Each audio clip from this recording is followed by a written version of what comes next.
Cześć siemanko, przyszła do mnie paczka, taka dosyć mała paczka, jak na możliwości, które ten produkt oferuje. Może nie jest to całkiem malutka paczka, ale tam jest malutki sprzęcik.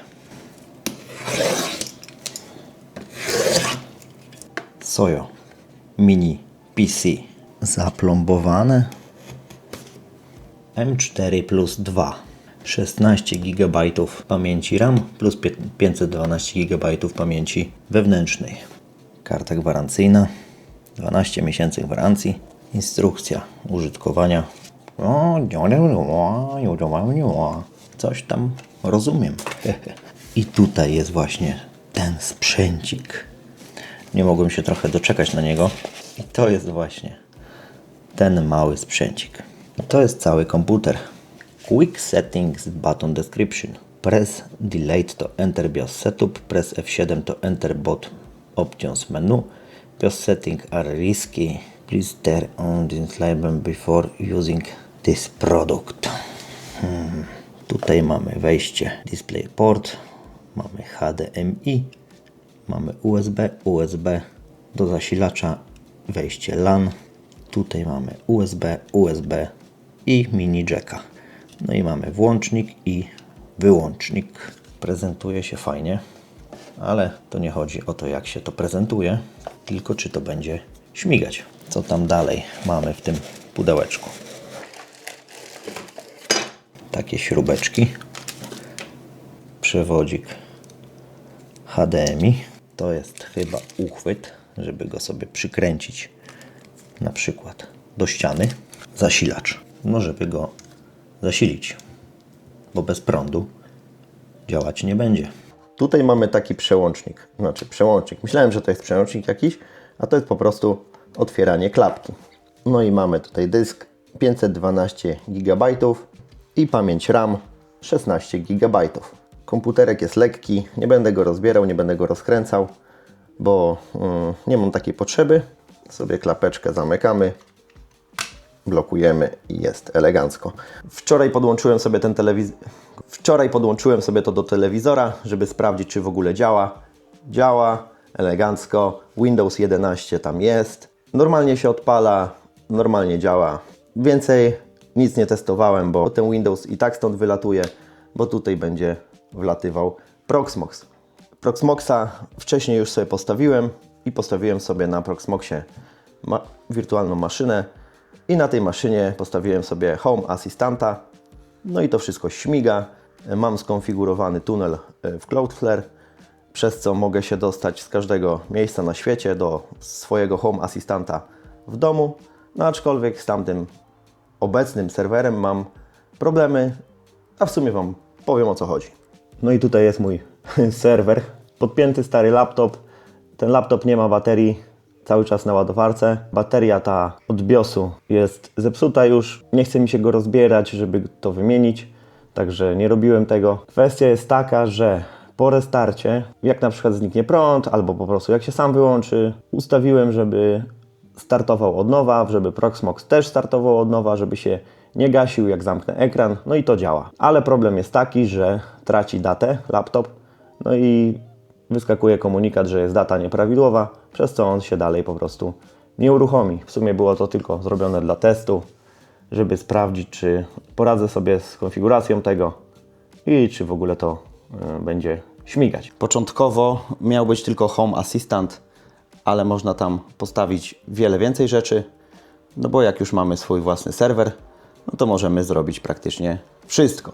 Z takich głównych rzeczy, które mogą się przydać i które są ciekawe naprawdę do zastosowań domowych, no to na przykład można sobie zrobić własnego VPN-a, można sobie postawić jakieś blokery reklam w całej swojej sieci domowej, można sobie zrobić jakiegoś firewalla, można sobie zrobić Plexa, to jest taki serwer multimediów, coś jak Netflix, tylko że z Waszą biblioteką filmów. Można sobie zrobić taki jakby dysk Google, żeby sobie tam trzymać kopie, jakieś zapasowe filmów i w ogóle.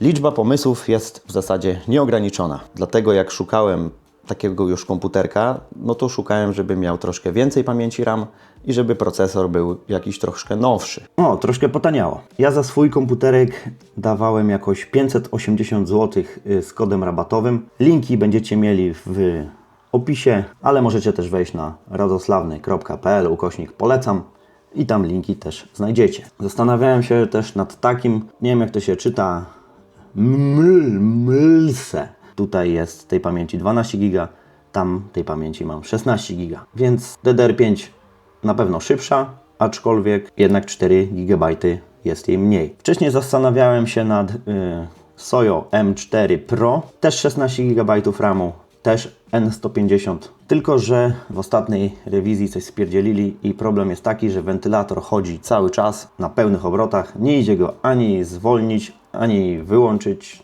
no nic, po prostu wcześniej było ok, no a teraz już ok nie jest. Dlatego zdecydowałem się kupić ten Plus 2, bo w tamtym było, że jest cichutki. Od jakiegoś czasu wszystkie produkty, jakie tam testuję czy coś, wrzucam na bloga, żeby po prostu mieć nad tym jakąkolwiek kontrolę, no bo niestety z linkami z zewnętrznych firm kontroli żadnej nie mam. W menu tutaj jest zakładka polecane produkty i tutaj mamy produkty, których używałem, które gdzieś tam pokazywałem, itp. itd.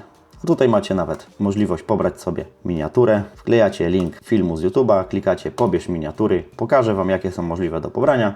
Wtedy klikacie prawym przyciskiem myszy, kliknij prawym, zapisz obraz jako, no i tyle. Może komuś się to przyda. Czasami pobierałem miniaturę, żeby dodać do wpisu. Korzystałem z czyjegoś rozwiązania, a teraz mam po prostu swoje rozwiązanie. Soyo.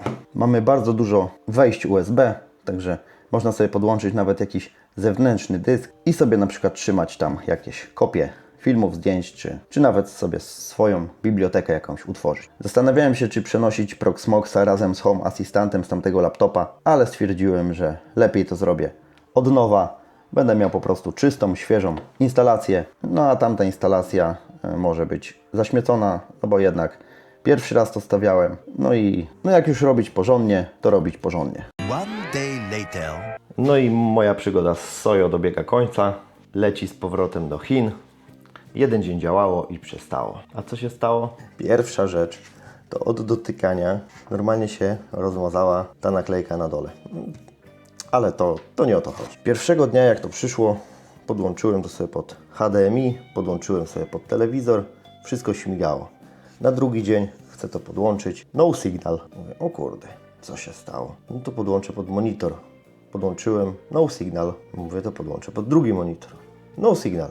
To pod telewizor, no signal. No i kurde, dupa. No to podłączyłem przez DisplayPort. No i przez DisplayPort działa, no ale przez HDMI nie działa. No to gdyby to był jakiś stary, używany sprzęt, no to okej. Wiele przeżył, no i jest jak jest. Ale o, wejście ładowania. Zobacz, wciskamy, siedzi niby, a to jest takie luźne, o, że to lekko się pociągnie i to po prostu wypada. W ogóle nie ma takiej, czasami to się tak, o, nie no kurde, lipa. Jeśli ktoś by chciał zaryzykować i sobie to kupić, to linki zostawiam w komentarzu i w opisie. No a ja to odsyłam, no bo jednak od nowego sprzętu oczekuje się, żeby działało wszystko. Nie wiem co teraz kupię, może coś po prostu z używanych sprzętów, bo często są używane sprzęty, które przeżyją dużo więcej, a tutaj sądząc po tej jakości wykonania, to nie wiem czy to by się nadało na serwer, który musi pracować 24/7. Także sorry Soyo, ale wracasz do domu.